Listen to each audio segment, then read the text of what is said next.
Halo semuanya, apa kabar? Mudah-mudahan sehat selalu. Jumpa lagi dengan saya, Prof. Fidentia Hulu di Provinsaro Channel. Di video kali ini, teman-teman, kita masih berbicara mengenai P3K tahun 2023, yang mana ada beberapa pelamar P3K tahun 2023 yang bertanya kepada saya mengenai hal mutasi atau perpindahan seorang pelamar nanti setelah dinyatakan lolos P3K tahun 2023.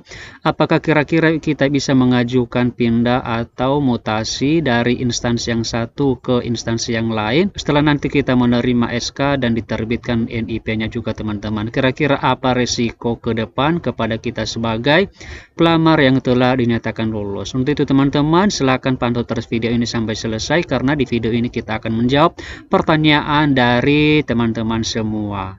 Jangan lupa like, subscribe dan nyalakan loncengnya, karena itu semua adalah gratis dan gak berbayar. Oke, jadi gini teman-teman, sekarang kita masuk pada jadwal yang mana sekarang kita sudah masuk pada tanggal 9 Desember 2023.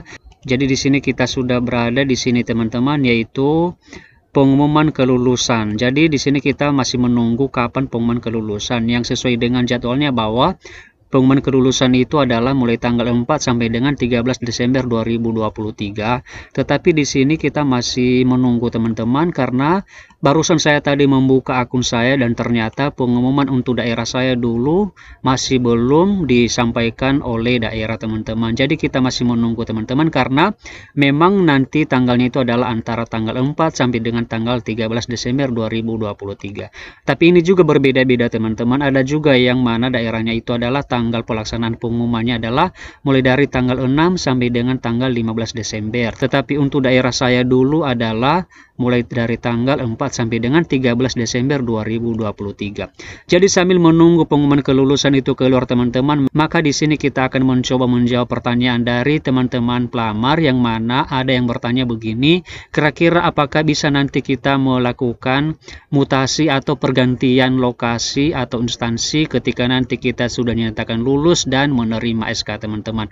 Kira-kira apa resikonya kepada kita sebagai pelamar? Jadi di sini ya Bapak Ibu dan teman-teman semua, saya akan menjawab pertanyaan itu berdasarkan dengan surat edaran tentunya, teman-teman, karena nanti di sini saya menyampaikan selalu informasi itu dan disertai dengan dasar-dasar atau undang-undang tertentu, teman-teman, yang membahas terkait dengan apa yang mau kita sampaikan. Jadi di sini karena yang kita bahas adalah mengenai hal mutasi, maka di sini saya berdasarkan dengan surat edaran yang telah dikeluarkan oleh Menteri Pendayagunaan Aparatur Negara dan Reformasi Birokrasi Republik Indonesia tentang di sini pengadaan pegawai pemerintah dengan perjanjian kerja untuk jabatan fungsional.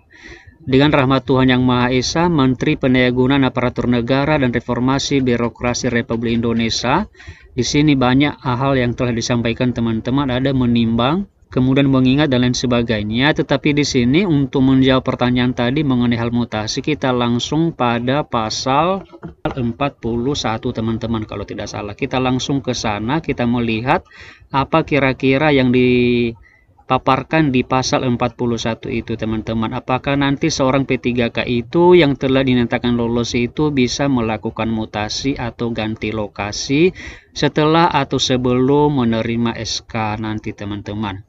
Oke, jadi di sini, teman-teman, di sini ada ya dibahas mengenai perpindahan atau soal mutasi. Jadi di sini ada pasal 41 terdiri dari 4 ayat, dan di sini kita akan bahas satu persatu. Mulai dari ayat pertama tadi adalah katanya P3K yang telah mendapatkan nomor induk sebagaimana dimaksud dalam pasal 40 ayat 5 akan melaksanakan tugas jabatan berdasarkan penetapan pengangkatan oleh PPK. Jadi di sini, teman-teman, setelah nanti kita dinyatakan lolos dan tentu di situ nanti kita akan mendapatkan nomor induk. Nah, jadi di sini setelah mendapatkan nomor induk maka kita melaksanakan tugas jabatan berdasarkan penetapan pengangkatan oleh PPK. Kemudian ayat yang kedua adalah keputusan pengangkatan sebagaimana dimaksud pada ayat 1 dijadikan sebagai dasar dimulainya masa perjanjian kerja P3K dengan instansi pemerintah.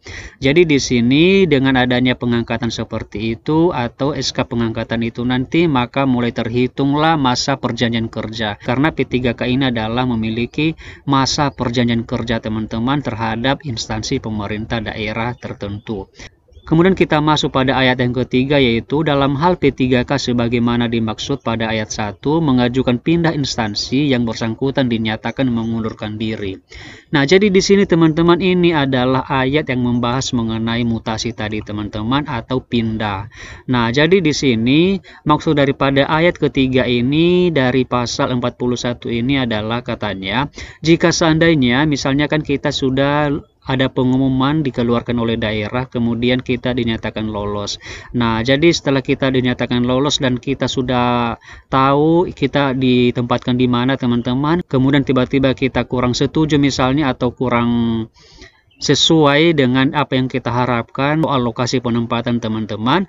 Nah, kemudian kita mengajukan pindah atau ganti instansi misalnya. Nah, itu apakah boleh atau tidak? Jadi di sini kalau diperhatikan ayat ketiga ini katanya, dalam hal P3K sebagaimana dimaksud pada ayat 1, mengajukan pindah instansi yang bersangkutan dinyatakan mengundurkan diri teman-teman. Ini adalah harus kita garis bawahi teman-teman mengenai ayat ketiga ini. Artinya bahwa kalau misalnya kita mau pindah instansi, maka nanti kita akan dianggap mengundurkan diri. Tentu teman-teman tahu ya apa yang dimaksud dengan mengundurkan diri. Artinya kita lagi tidak dianggap sebagai ASN P3K teman-teman. Mengapa? Karena kita sudah mengajukan pindah atau ganti lokasi misalnya. Jadi di sini kita harapkan atau kita berikan saran bahwa coba dulu dijalani saja sesuai dengan lokasi penempatan yang telah disampaikan oleh pemerintah daerah teman-teman. Jangan dulu coba-coba untuk mengajukan pindah atau mengajukan permohonan untuk mutasi ke instansi yang lain teman-teman. Tetapi di sini marilah kita mengabdi dulu kepada negara sesuai dengan SK yang telah dikeluarkan oleh pemerintah kepada kita teman-teman. Kenapa ini saya lebih menyarankan seperti itu? Karena nanti akan beresiko kepada teman-teman semua, yang mana risikonya di sini adalah kita akan dianggap mengundurkan diri. Jadi harapan kita di sini adalah marilah kita menjalani tugas kita dulu sesuai dengan perjanjian kita juga sebelumnya, bahwa kita akan siap ditempatkan di lokasi mana saja di seluruh wilayah Indonesia teman-teman. Oke teman-teman, demikian sajalah informasi yang bisa kita bagikan melalui video ini. Semoga bermanfaat. Terima kasih and see you on the next video. What's up is down, what's left is right. Chasing stars and holding you. I can't see the end, but we'll see it through. So high, I'm hypnotized. What's up is down, what's left is right.